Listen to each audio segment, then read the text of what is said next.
Video मैं आपकी इसकी वर्कशीट नंबर जो है वर्कशीट नंबर 9 को डिस्कस करने वाली हूँ। सबसे पहले तो मैं आपको जो इन्फॉर्मेशन बताती हूँ वो बताऊँगी कि आपको इस वर्कशीट का लिंक चाहिए। अगर आपको मेरी वीडियो ब्लर दिख रही हो, मेन धुंधली दिख रही हो, तो मैंने आपको उसके लिए भी डिस्क्रिप्शन बॉक्स में एक वीडियो का भी लिंक भेजा है। मैंने आपको उस वीडियो में ये बताया है कि आप अपनी video quality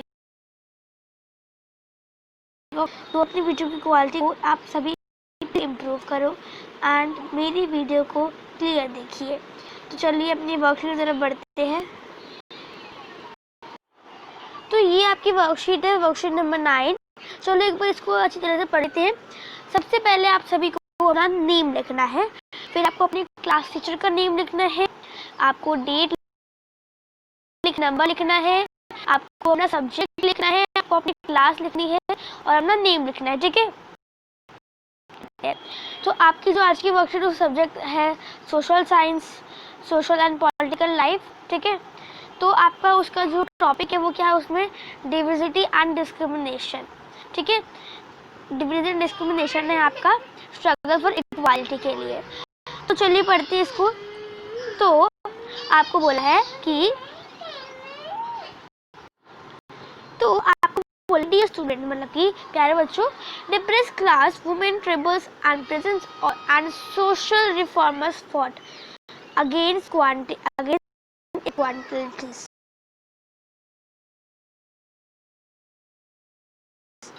along with the inequality and discrimination। ठीक है, from the British rule before independence. तो जो ब्रिटिश रूल था, मतलब हमारी आज़ादी से पहले हमारे जो देश उसमें बहुत ज़्यादा भेदभाव किया जाता था।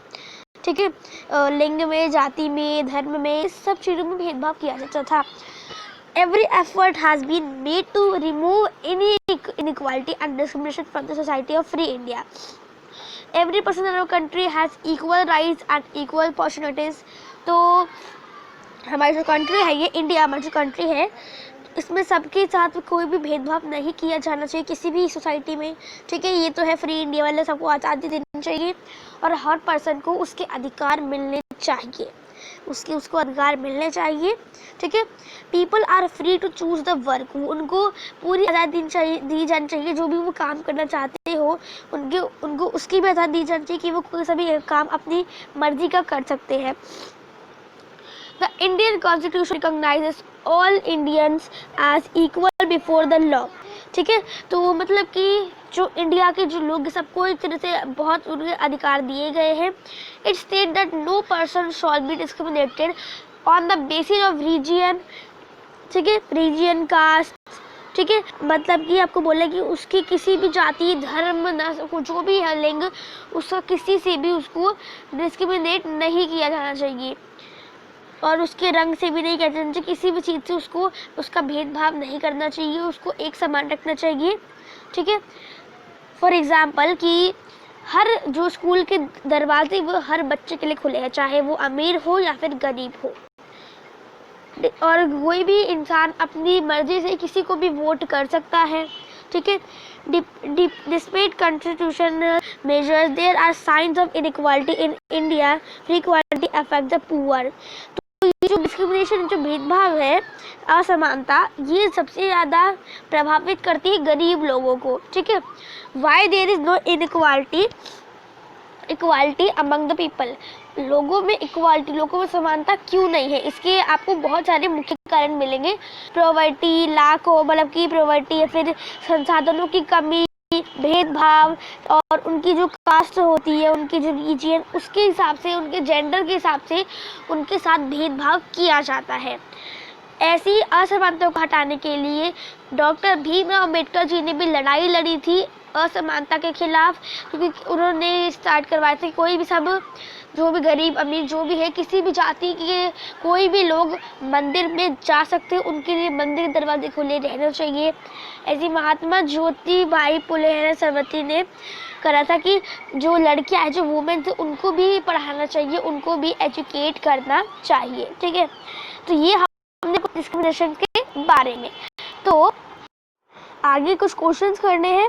आपका पहला क्वेश्चन क्या है? पहला क्वेश्चन है what do you understand by equality? आप इक्वालिटी से क्या समझते हैं? तो इक्वालिटी से हम समझते क्या है? जो इक्वालिटी है उससे हम क्या समझते हैं, मतलब कि समानता से, असमानता जो भी है, समानता से हम क्या समझते हैं, ठीक है, वो आपको बताना है। एक बार इसका आंसर थोड़ा डिस्कस कर लेते हैं अच्छी तरह से। तो ये रहा हमारा फर्स्ट क्वेश्चन। आपका फर्स्ट क्वेश्चन क्या है? What do you understand by equality, ठीक है। तो आपका मैंने आंसर लिखा, equality means every person should get equal opportunities for his progress and development of his personality and every person should be treated equally, ठीक है। मतलब कि समानता का मतलब क्या है कि हर इंसान को, हर पर्सन को उसके अधिकार मिलने चाहिए, उसको पूरी आज़ादी दी जानी चाहिए कि वो अपनी मर्जी का कुछ भी काम कर सके और उसके साथ कोई भी भेदभाव नहीं किया जाना चाहिए, उसको सबके एक समान समझना चाहिए, ठीक है। ये तो हमारा क्वेश्चन नंबर 1। आगे क्वेश्चन नंबर 2 की तरफ बढ़ते हैं।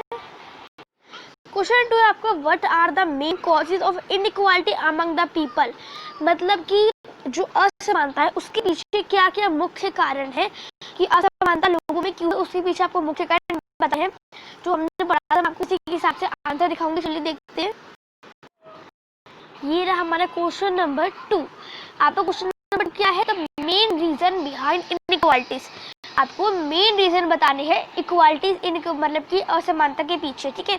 मैंने थोड़ा अलग से गलती से क्वेश्चन लिख दिया था, आप इसको मत लिखना, ठीक है। आपका जो क्वेश्चन है आपका वही है, तो उसके मैंने आपको आंसर लिखवा दिया है। Do the many similarities among people the following are caste, religion, poverty, lack of resources and gender etcetera. मतलब कि इनइक्वालिटी लोगों में इसीलिए है क्योंकि जो लोग हैं उनके साथ भेदभाव मुख्य कारण के लिए किया जाता है, उनकी कास्ट की वजह से, उनके जो रिलीजन की वजह से, पॉवर्टी की वजह से, और उनके पास संसाधन नहीं होते, और उनके लिंग से, ठीक है। तो ये कुछ मुख्य कारण होते हैं। क्वेश्चन नंबर 3 की तरफ बढ़ते हैं एक बार। अब हम क्वेश्चन नंबर 3 हमारा क्या है? क्वेश्चन नंबर 3 हमारा है, what are the main causes of inequalities do you see around you, give examples.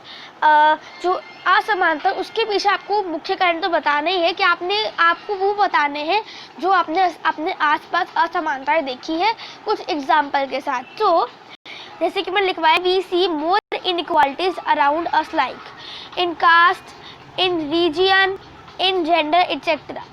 तो हम अपने आसपास किस तरह समानता देखते हैं? वैसे अगर हम मेनली बात करें तो हम कास्ट में, रीजन में और उनके जेंडर में देखते हैं, और भी कोई है, और भी बहुत सारी होती है, उसके लिए मैंने आपके लिए एक्सेट्रा लगा दिया है, ठीक है। क्वेश्चन नंबर 4 की तरफ बढ़ते हैं अब हम एक बार। ये रहा हमारा क्वेश्चन नंबर 4। गिव, आपको एक एग्जाम्पल बताना है अपने पेरेंट्स की हेल्प से, ठीक है। आपको ऐसे एग्जाम्पल बताना है कि किसी आदमी ने, अपने कुछ आदमियों ने, कुछ इंसानों ने इस जो ये असमानता है उसको हटाया हो। तो मैंने आपको एग्जांपल दिया, doctor Bhimrao Ambedkar ji fought against further equality, inequality mean. तो मतलब कि जो इनइक्वालिटी है उसके पीछे डॉक्टर भीमराव अंबेडकर जी ने ही लड़ाई लड़ी थी।